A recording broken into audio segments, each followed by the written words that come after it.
হযরত ইবনে আব্বাস রাদিয়াল্লাহু তাআলা আনহু বলেন, এখানে আল্লাহ তাআলা যে বললেন তারা নামাজকে নষ্ট করেছে, এর মানে এটা নয় যে তারা নামাজ সম্পূর্ণ ত্যাগ করেছে, বরং এর অর্থ হচ্ছে সময় চলে যাওয়ার পর তারা নামাজ আদায় করত। হযরত সাঈদ ইবনু মুসাইয়াব রাহমাতুল্লাহ আলাইহি বলেন, এর অর্থ পরবর্তী নামাজের সময় এসে পড়া পর্যন্ত তারা নামাজকে বিলম্বিত করত। যে লোক নামাজকে এরূপ বিলম্বিত করে, তাওবা না করে মারা যায়, আল্লাহ তাআলা তাকে জাহান্নামে গাই নামক একটা কূপ আছে, সেই কূপের মধ্যে আল্লাহ তাআলা নিক্ষেপ করবেন। নাউজুবিল্লাহ বলেন। এটা কাদের জন্য? যারা নামাজ অবহেলা করে, বিলম্ব করে, 2 ওয়াক্ত নামাজ একসাথে পড়ে।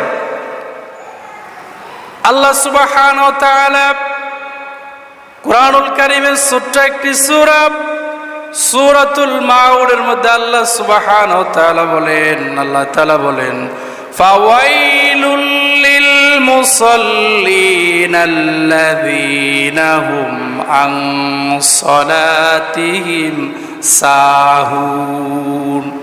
ওই সমস্ত নামাজীদের জন্য, ওই সমস্ত মুসল্লিদের জন্য দুজকের মধ্যে ওয়াইল নামক জায়গা আল্লাহ তাআলা নির্ধারণ করে রেখেছেন, যারা তাদের নামাজের বিষয়ে সম্পূর্ণ উদাসীন। আসলে নাই, ফজরের নামাজ পড়লে জোহর পড়ে না, জোহরের নামাজ পড়লে আসর পড়ে না, আসর পড়লে মাগরিব পড়ে না, লোক লজ্জার ভয়ে বাজারে গেলে ঈশার নামাজ পড়ে, ঈশার নামাজ তো পড়ছে আর এই ফজরের খবর এরকম মুসল্লি আছে না নেই? এভাবে হযরতে সাদ বিন আবি ওয়াক্কাস রাদিয়াল্লাহু তাআলা আনহু বলেন, আমি রাসূলুল্লাহ সাল্লাল্লাহু আলাইহি ওয়াসাল্লামকে নামাজে অবহেলাকারীদের ব্যাপারে জিজ্ঞেস করলাম।